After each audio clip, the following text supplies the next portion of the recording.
여러분 안녕하십니까? 조갑제 TV 애청자, 시청자, 그리고 조갑제닷컴 애독자 여러분 다 감사합니다. 모두들 감사합니다. 오늘 새벽, 그러니까 워싱턴 시간입니다. 워싱턴, 한국 시간이죠.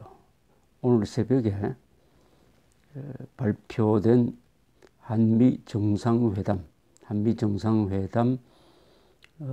발표문, 화이트하우스 백악관 마당에서 이루어진 발표문을 들으신 분들은 조금 안심했을 것이라고 생각이 듭니다.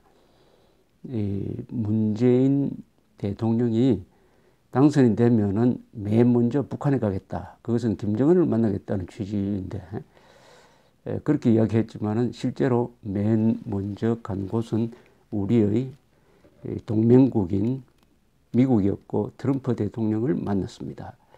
어제 발표된 두 분의 발표문, 트럼프 대통령과 문재인 대통령의 발표문을 들으면은 하나 공통점이 있습니다. 그것은 핵 문제를 반드시 해결하겠다.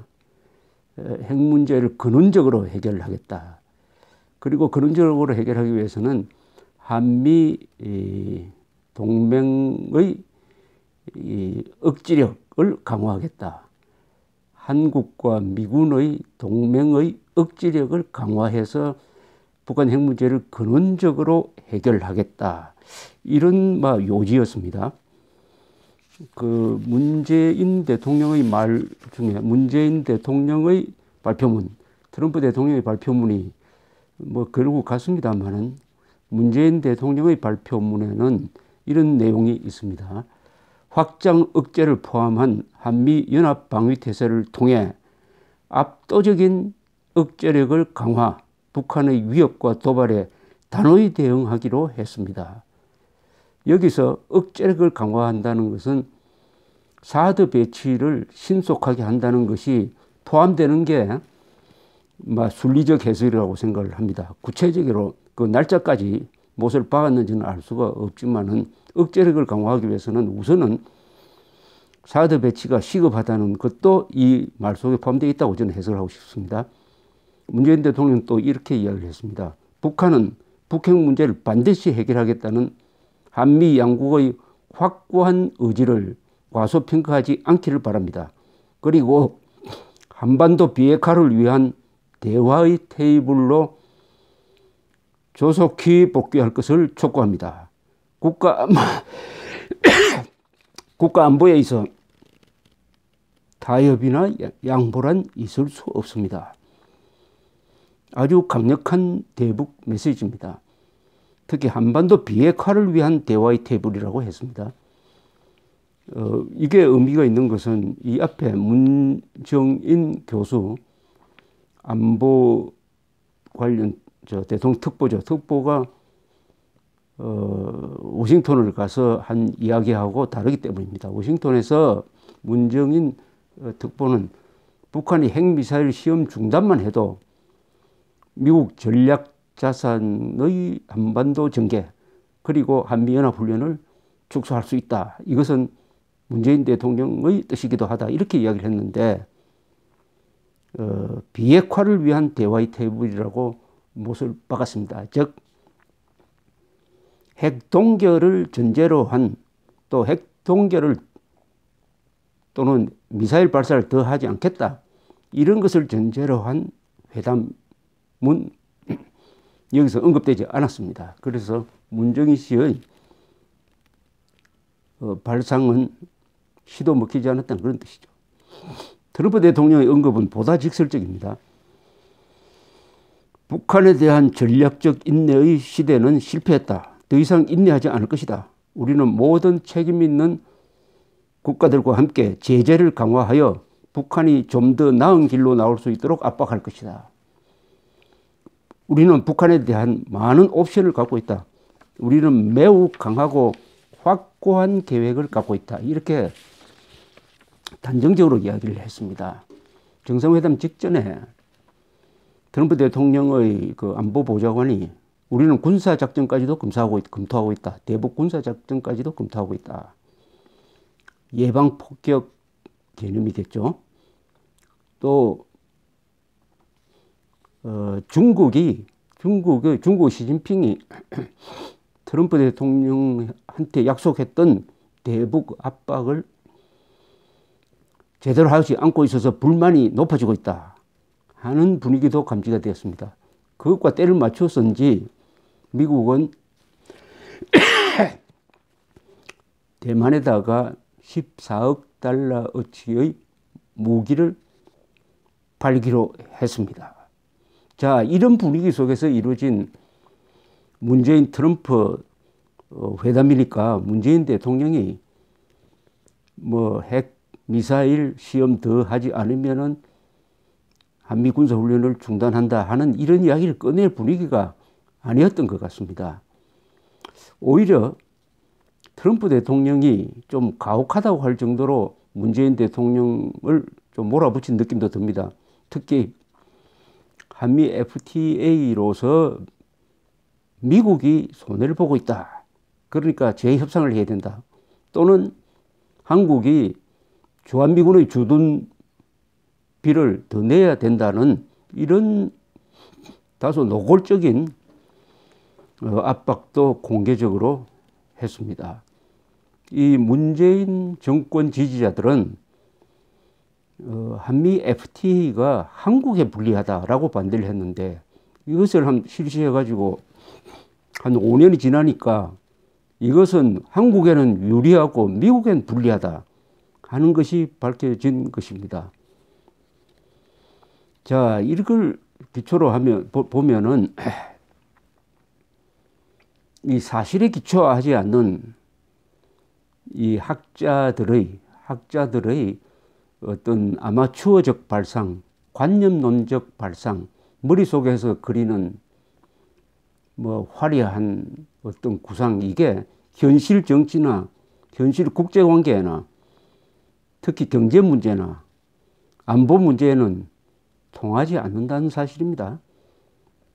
관념은 머릿속에서 글을 쓸 때는 통할지 모르지만 힘이 지배하는 이 안보 문제, 특히 핵 문제에서는 통하지 않는다 하는 것을 잘 보여주었습니다. 쉽게 말하면은 문정인 교수류의 그런 아마추어적 발상은 그것은 학문의 뭐 방법으로는 괜찮지만은 현실 외교에 영향을 미쳐서는 안 된다 하는 것을 잘 보여주었다고 생각을 합니다. 이 문정인 교수는 노무현 정부 때는 동북아 균형자론이라는 걸 주장했던 사람입니다. 동북아 균형자론. 균형자론이라면은 아주 멋이 있는 말처럼 들립니다. 외교에서 자주 나오는 말입니다. 예, 근데 영국이 유럽에서 균형자 역할을 했다 이렇게 이야기합니다. 그 뜻은 뭐냐 하면 영국은 유럽에서 강국이 나타나는 것을, 위협이 될 만한 강국이 나타나는 것을 막기 위해서 항상 그 반대편에 섰다. 강국의 등장을 막는 역할을 했다. 그래서 저울이 한쪽으로 기울지 않도록 균형 역할을 했다. 그런 뜻입니다. 예컨대 루이 14세가 유럽에서 최대 강국이 되려고 했지만 그것을 막기 위해서 영국은 항상 루이 14세의 반대편에 서서 그 꿈을 좌절시켰습니다. 나폴레옹이 등장해가지고 거의 유럽 대륙을 석권할 때도 영국은 러시아와 손을 잡고 그 나폴레옹의 꿈을 좌절시켰습니다. 동시에 보불전쟁 이후에 독일이 패권 국가가 되려고 할 때 또 독일을 견제를 했습니다. 이것을 밸런스, 균형자라고 합니다. 그런데 좀 생소하게도 문정인 씨는 2006년 무렵에 한국이 동북아에서 균형자 역할을 해야 된다는 주장을 했습니다. 그 사람의 주장은 이런 논지였습니다. 동북아시아에서 한국은 미국 편이냐 중국 편을 선택을 하면 안 된다. 그렇게 하면은 동북아시아의 안정을 기할 수가 없다. 그렇게 이야기하면서 또 주장하기를, 그러나 한국은 한미동맹이 있어야 발언권이 강해진다. 이렇게 모순되는 이야기를 했습니다. 한미동맹을 바탕으로 해가지고 균형자 역할을 해야 되는데 미국과 중국 사이에 어느 쪽도 서면 안 된다. 이게 논리적 모순입니다. 한미동맹이라 하면 적어도 외교 안보에 관한 한 한국은 미국 편에 서야 된다는 약속인 것입니다. 그런데 미국과 중국의 대결 또는 갈등은 주로 외교 안보에서 나타나는 것입니다. 그럴 때 한국이 동맹국 편도 아니고 우리의 적인 북한의 동맹국인 중국 편도 아니고 그 중국과 미국 사이에서 가운데 서가지고 양쪽을 화해시키는 이런 역할을 해야 된다고 이야기를 하니까 이것은 완전히 공상입니다. 공상. 멋진 공상이죠. 그렇게 하면 좋죠. 누이 좋고 매부 좋다. 미국의 친구이기도 하고 중국과 또 친하게 지내자. 그 속에는 북한과도 친하게 지낸다. 이런 이야기인데 이게 가능합니까? 지금 동북아시아는 외교 안보에 관한 한 미국과 중국이 갈등하고 있고 일본은 그 미국 편에 서 있습니다. 더구나 핵 문제가 있으니까 대한민국은 핵을 없애려고 하는 미국 편에 서야지 핵을 가져도 좋다는 입장인 중국 편에 어떻게 설 수 있겠습니까? 그러니까 이런 주장을 한 문재인 씨의 동북아 균형자론은 노무현 정부 때 한 발도 내딛지 못했습니다. 그렇게 하니까 미국에서 어떻게 됐습니까? 미국에서 노무현 대통령을 무시하기 시작했습니다. 미국이 한국을 존중할 때는 언제냐?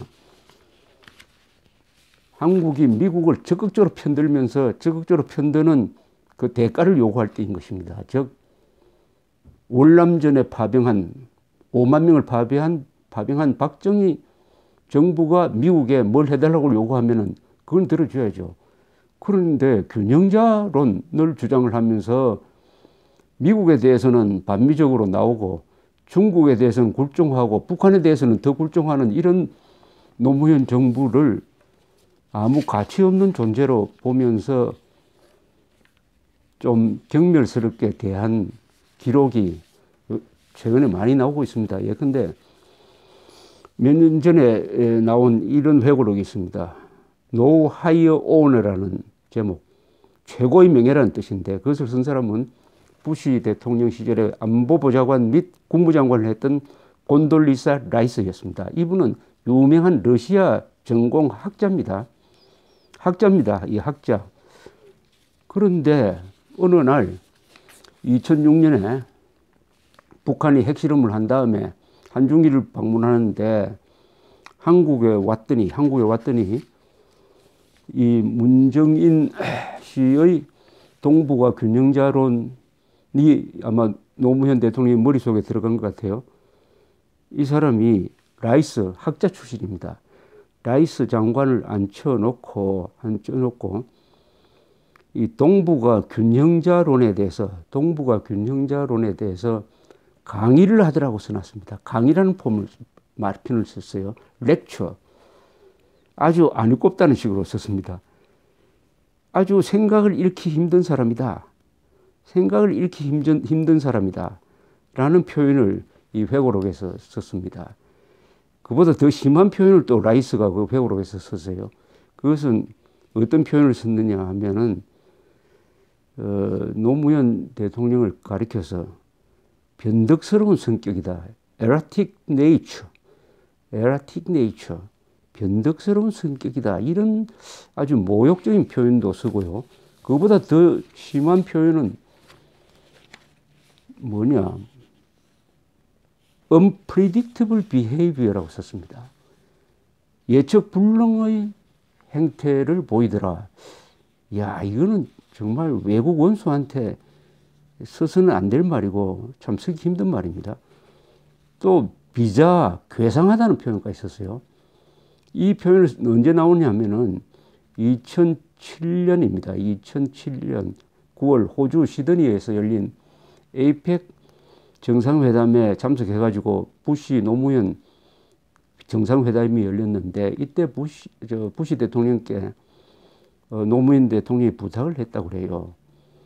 북한이 핵 문제를 해결을 하면은 미북 관계를 정상화한다는 이야기를 좀 기자들한테 해달라.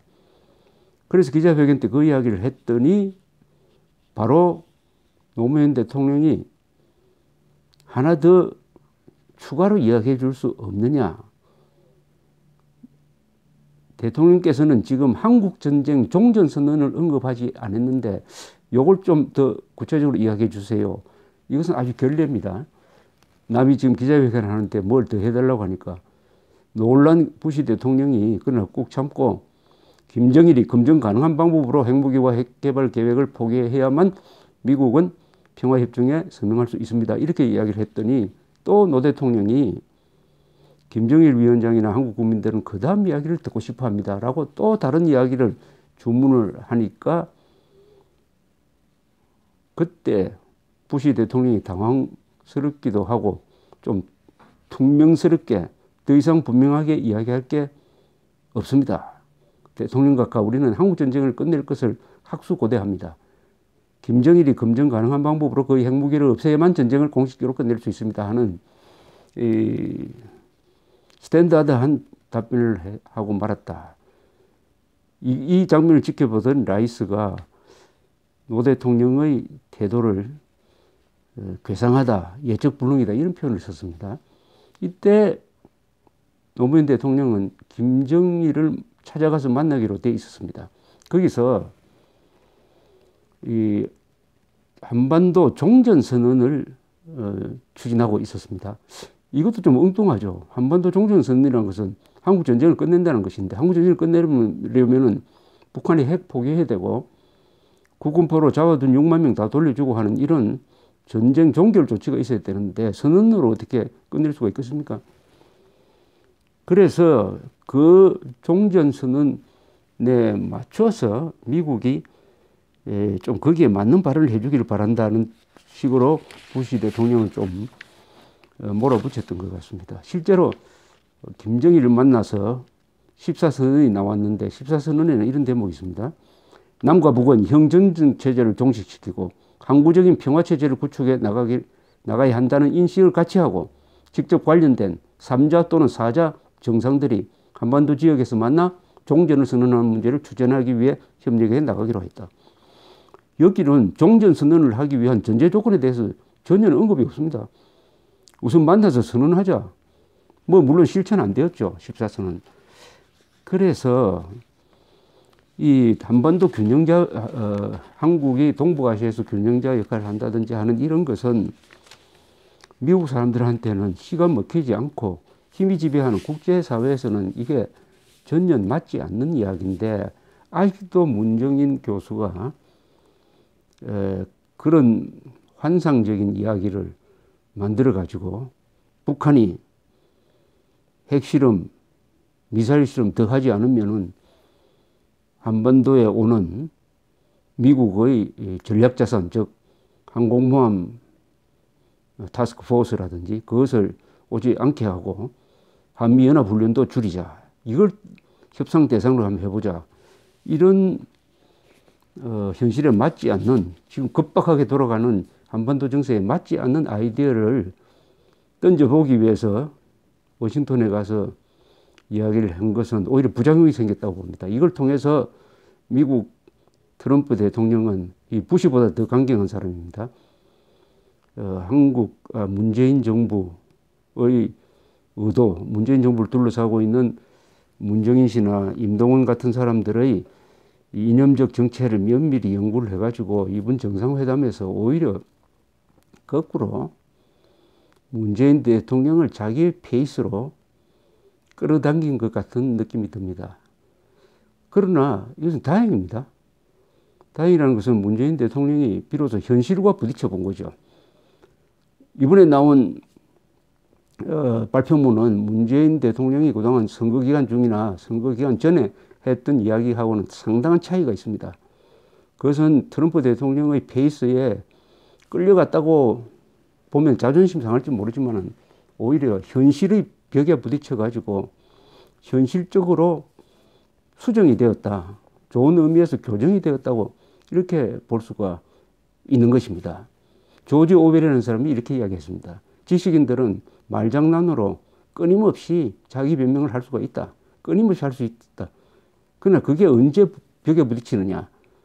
전쟁이라는 상황과 만나면은 그런 관념의 유인은 끝난다. 이런 이야기를 했습니다. 교수들이 관념 속에서 그리는 외교적, 안보적 지도, 발상, 아이디어는 현실, 외교라는 현실, 안보 문제라는 현실, 북핵 문제라는 현실, 북한 인권 문제라는 현실과 딱 부딪혀 버리면 허무하게 깨져 버린다는 것을 이번에 알 수 있었습니다. 다행히 문정인 교수의 아마추어적 발상이 워싱턴에서는 시도 먹히지 않았다. 이것을 확인한 것만 해도 이번 정상회담은 의미가 있었다고 생각합니다. 감사합니다.